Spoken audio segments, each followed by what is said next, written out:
தளபதி ஐயா, தளபதி ஐயா, தளபதி ஐயா. எத்தனை முறை உன்னிடம் சொல்வது, நான் இன்னும் தளபதி ஆகவில்லை. அதற்கு முன்பே தளபதி தளபதி என்று கூப்பாடு போடாதே. பின்பு அரசரின் காதில் விழுந்தால் தேவையில்லாத பிரச்சனை வந்துவிடும். மன்னியுங்கள், ஆனால் உங்களிடம் ஒரு முக்கியமான விஷயத்தை கூற தான் நான் அப்படி கத்திக்கொண்டு வந்தேன். என்ன? அது திரிலோக சந்திரனை தான் அடுத்த தளபதியாக மாற்றப் போவதாக ஊருக்குள் பேச்சு இருந்தது. அது விஷயமாக அரசரிடம் இன்று அரசவையில் பேசிய போது அவர் கூறியது, ஆம், திரிலோக சந்திரை தான் அடுத்த படைத்தளபதியாக மாற்றப் போகிறேன் என்று கூறினார். என்ன கூறுகிறாய்? ஆமாம், மன்னியுங்கள், ஆனால் இதுதான் நிலவரம். அதுவும் இல்லாமல் எனக்கும் இதில் சற்றும் விருப்பமில்லை. எப்படி பார்த்தாலும் நீங்கள் தான் அரச குடும்பத்தை சேர்ந்தவர், அதுவும் இல்லாமல் மிகவும் வீரமிக்கவர். நீங்கள் தான் அடுத்த தளபதியாக வேண்டும். அப்படி இருக்கையில் அந்த திரிலோக சந்திரனை எப்படி தேர்வு செய்தார்கள் என்று எனக்கு தெரியவில்லை. உங்கள் இலக்கை நான் அறிவேன். நீங்கள் தளபதியாகிவிட்டு அரசரின் ஒரே புத்திரியான ராஜகுமாரியை திருமணம் செய்து இந்த ராஜ்யத்திற்கே அரசராக வேண்டும் என்பதே எனது ஆசை. ஆனால் அது எல்லாம் இந்த திரிலோக சந்திரனால் கெட்டுவிடும் போல இருக்கிறது. போதும், நிறுத்து. நான் பார்த்து கொள்கிறேன், நீ செல். சரி.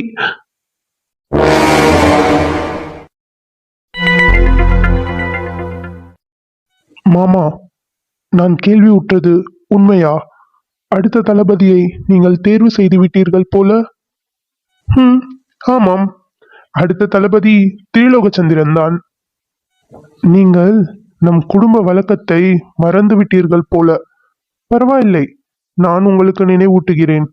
ராஜ வம்சத்தை சேர்ந்தவர்கள்தான் தளபதியாக இருக்க வேண்டும். அப்படி பார்த்தால் நான் ராஜவம்சத்தை சேர்ந்தவன். ஆகையால் எனக்கு தான் அனைத்து தகுதியும் உள்ளது. போதும், நிறுத்து. என்ன பிதற்றுகிறாய்? என் நாட்டில் திறமைக்கு தான் முன்னுரிமை உண்டு, சொந்த பந்தங்களுக்கு கிடையாது. அவன் உன்னை விட மிகச் சிறந்த வீரன். அவன் சென்ற போரெல்லாம் வெற்றிதான். ஆகையால் அவன்தான் அடுத்த தளபதி. ஒத்துக்கொள்கிறேன், உனக்கும் திறமை உண்டு. நீயும் நன்றாகவே போர் செய்கிறாய். இருப்பினும் நீ அவனை விட சற்று குறைவுதான். சந்திரன் மாத்திரம் போர்படை தலைவனாக இருந்தால் நம் நாட்டை விரிவு செய்யலாம். நம் ராஜ்யம் இன்னும் மேலோங்கி இருக்கும். அதே நீ போர்படை தலைவனாக இருந்தால் அதெல்லாம் ஒன்றும் நடக்காது. வந்த போரை மட்டும் சமாளித்து கொண்டு செல்லலாம்.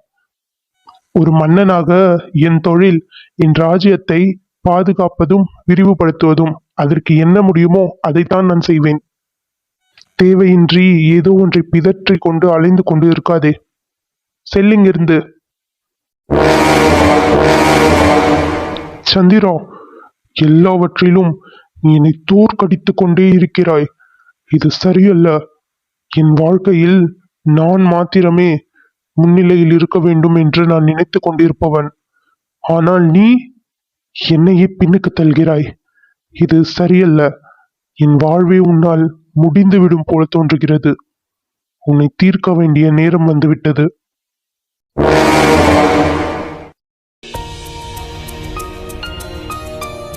உன் ஜிமிக்கையை நான் எடுத்துக்கொண்டு செல்கிறேன். உனக்கு இந்த ஜிமிக்கை வேண்டும் என்றால் இன்று மாலை பொழுது நீ என்னை முதலில் சந்தித்தாயல்ல, அந்த இடத்திற்கு வர வேண்டும். சித்ரலேகா, வா கமலா. என்ன யோசித்துக் கொண்டிருக்கிறாய்? இங்கே வந்து தனியாக அமர்ந்து கொண்டு என்னவாயிற்று உனக்கு? அது ஒன்றுமில்லை. இன்று காலை சிவன் கோவிலில் நடந்த விஷயத்தை பற்றி தான் யோசித்துக் கொண்டிருக்கிறேன். எது? திரிலோக சந்திரனை பற்றியா? ஆமாம். என் ஜிமிக்கியை எடுத்துக்கொண்டு சென்று விட்டார். மீண்டும் அதை பெற வேண்டும் என்றால் இன்று மாலை அவரை சந்திக்க வேண்டும் என்றார். உனக்கே தெரியும் அல்ல, அது என் அம்மா எனக்கு பரிசாக கொடுத்தது. அதுதான் அவரின் கடைசி நினைவாக என்னிடம் இருக்கிறது. அந்த ஜிமிக்கியை என்னால் அப்படியே விட்டுவிட முடியாது. அதற்காக சென்று அவரையும் என்னால் சந்திக்க முடியாது. எனக்கு என்ன செய்வதென்றே தெரியவில்லை. மிகவும் குழப்பமாக உள்ளது. சித்திரலேகா, எதற்காக இத்தனை குழப்பம்? உனக்கு உன் ஜிமிக்கி வேண்டுமென்றால் சென்று அவரை சந்தித்து உன் ஜிமிக்கியை பெற்றுக்கொண்டு வா, அவ்வளவுதான். இல்லை, உனக்கு புரியவில்லை நான் கூற வருவது. அவரை நான் சந்திக்க சென்றால் எனக்கு தண்டனை கொடுப்பேன் என்று கூறினார். என்ன தண்டனை கொடுப்பார் என்றும் எனக்கு தெரியவில்லை. நானே ஊரை விட்டு ஊர் வந்துள்ளேன் பிழப்புக்காக. இங்கு வந்து இப்படியெல்லாம் பிரச்சனை வரும் என்று நான் என் கனவிலும் சிந்திக்கவில்லை. எனக்கு மிகவும் பயமாக உள்ளது. அவன் வேறு போர்படை வீரனாம். சித்திரலேகா, நான் அவனை பற்றி விசாரித்து விட்டேன். அவன் ஒன்றும் அவ்வளவு மோசமானவன் எல்லாம் இல்லை. நல்ல மனமுடையவன் என்றுதான் அனைவரும் கூறினார்கள். அதனால் நீ அவ்வளவு ஒன்றும் பயப்பட தேவையில்லை.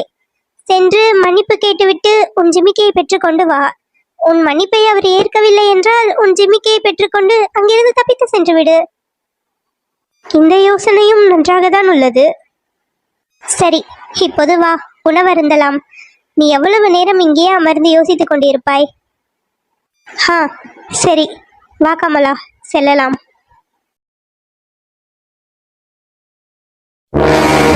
உன்னிடம் நான் எத்தனை முறைதான் கூறுவது? உனக்கு கொஞ்சமாவது நான் சொல்வது புரிகிறதா இல்லையா? மீண்டும் மீண்டும் நீ செய்வதை தான் செய்து கொண்டே இருக்கிறாய். நீ எல்லாம் பெரிய தரகர் என்று சொல்லிக்கொண்டு சுற்ற வேண்டாம். என் மகன் திரிலோக சந்திரனுக்கு அவனுக்கு இணையாக இருக்கும் ஒரு பெண்ணை பார்த்து கொடுக்க கூட உனக்கு தெரியவில்லை. ஐயா, மன்னியுங்கள். நானும் எத்தனையோ வரன் எடுத்துக்கொண்டுதான் வருகிறேன். ஆனால் நீங்கள் ஏதாவது சொல்லி நிராகரித்துக் கொண்டே இருக்கிறீர்கள். நானும் எங்குதான் சென்று பெண் பார்ப்பது? நீங்களே சொல்லுங்கள். போதும், நிறுத்து. என் எதிர்பார்ப்பு என்னவென்று உனக்கு புரிகிறதா இல்லையா? பெண் நல்ல குடும்பத்து பெண்ணாக இருக்க வேண்டும். அந்தஸ்திலும் எங்கள் அளவுக்கு இல்லை என்றாலும் ஓரளவுக்காவது இருக்க வேண்டும். உனக்கே தெரியுமல்ல, எங்கள் ஜமீனின் ஒரே வாரிசு என் மகன். அப்படி இருக்கையில் அவனுக்கு வரப்போகும் மனைவி எப்படிப்பட்டவளாக இருக்க வேண்டும்? நீ எடுத்து வரும் வரன்களோ மிகவும் சாதாரணமாக உள்ளது. நீ கொண்டு வரும் வரன்களில் அந்த பெண் அழகாக இருந்தால் அவளின் குடும்பம் அவ்வளவோ நல்ல குடும்பமாக தெரியவில்லை. அதேபோல் அவளின் சொத்து விவரமும் அந்த அளவுக்கு நன்றாக இல்லை. சரி, பெண் ஏதோ பார்க்க ஓரளவுக்கு பார்ப்பது போல் இருந்தால், ஒன்று அவளின் குடும்பம் சரியில்லை, இல்லை என்றால் கொஞ்சம் கூட சொத்து வசதி என்று எதுவும் இல்லாத பெண்ணாக இருக்கிறாள். நீ எடுத்து வருவதிலெல்லாம் இப்படி குறை இருந்தால் நான் என்ன செய்வது? என்ன இவர் பேசிக்கொண்டு இருக்கிறார்? கொஞ்சமாவது இவருக்கு ஏதாவது புரிகிறதா இல்லையா? அது எப்படி இவர் கேட்கும் எல்லாமே ஒரே பெண்ணிடம் கிடைக்கும்? என்ன யோசித்துக் கொண்டே இருக்கிறாய்? நான் இவ்வளவு நேரம் கத்திக்கொண்டே இருக்கிறேன். உனக்கு கொஞ்சமாவது புரிகிறதா இல்லையா? புரிந்தது ஐயா. மன்னித்து விடுங்கள். அடுத்த முறை வரும் பொழுது இன்னும் நல்ல நல்ல சம்பந்தங்களை எடுத்துக்கொண்டு வருகிறேன். அடுத்த முறை வரும் பொழுது என் மகனுக்கு ஏற்ற மாதிரி ஒரு மணப்பெண்ணை பார்த்து கொண்டு வரவில்லை, அவ்வளவுதான் உன்னை. கண்டிப்பாக நல்ல பெண்ணாக நல்ல வரனாக எடுத்துக்கொண்டு வருகிறேன். இப்போது புறப்படுகிறேன் ஐயா. இன்னும் சில தினங்களில் நல்ல வரன்களுடன் வந்து உங்களை சந்திக்கிறேன். செல்லு.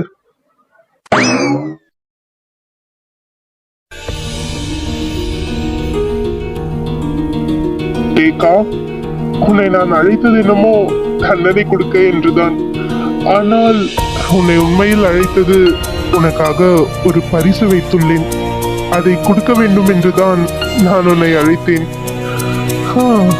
எப்பொழுதுதான் வருவாய்? இன்னும் எவ்வளவு நேரம்தான் காத்து கொண்டு இருக்க வேண்டும்? உன்னை பார்க்க வேண்டும் என்று என் கண்கள் துடிக்கிறது. கொலுசு சத்தம் கேட்கிறது. அவள் வந்து கொண்டு இருக்கிறாள்.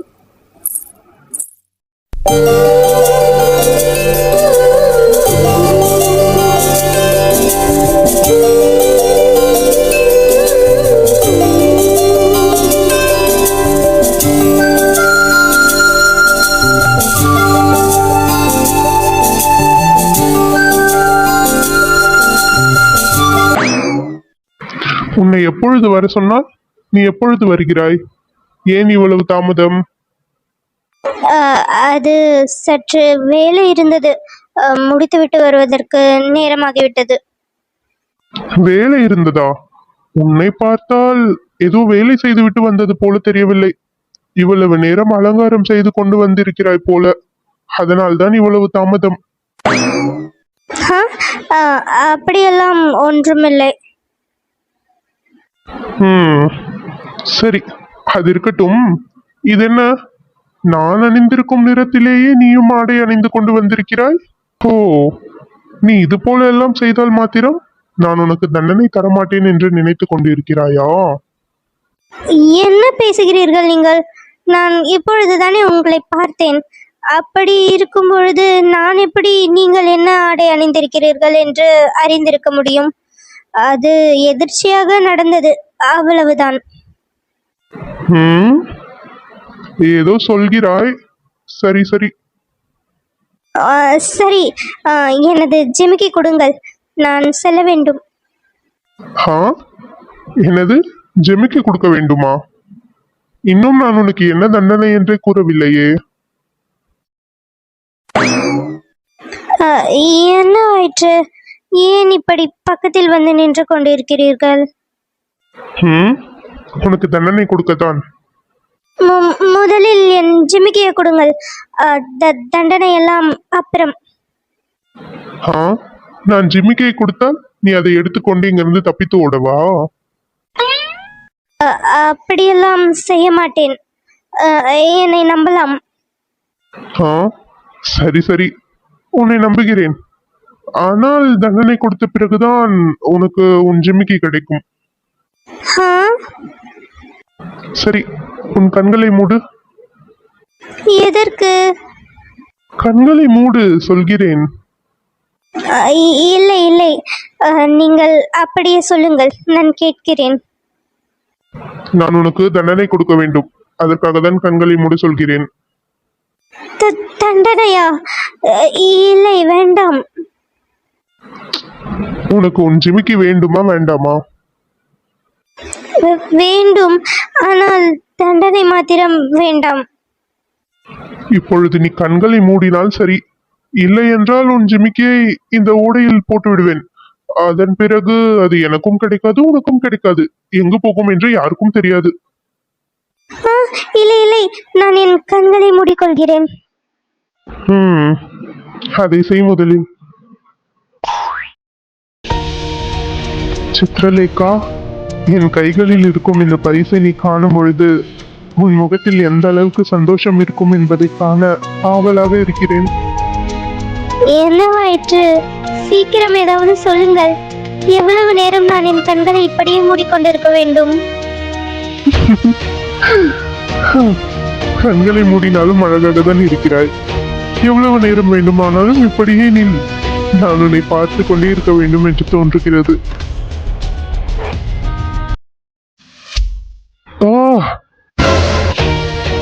சந்திரா, சந்திரா, என்னவாயிற்று உங்களுக்கு? சந்திரா, கண்களை திறங்கள். என்ன ஆயிற்று? ஐயோ, என்ன ரத்தம்! சந்திரா, சந்திரா, கண்களை திறந்து பாருங்கள். என்றோடு ஒழிந்தான். அந்த அம்பில் ஆழகால விஷம் தடவி உள்ளேன். இன்னும் சிறிது நேரத்தில் இவன் இறந்து விடுவான். அதன் பிறகு படை தளபதி பதவி தானாக என்னிடம் வந்து சேரும்.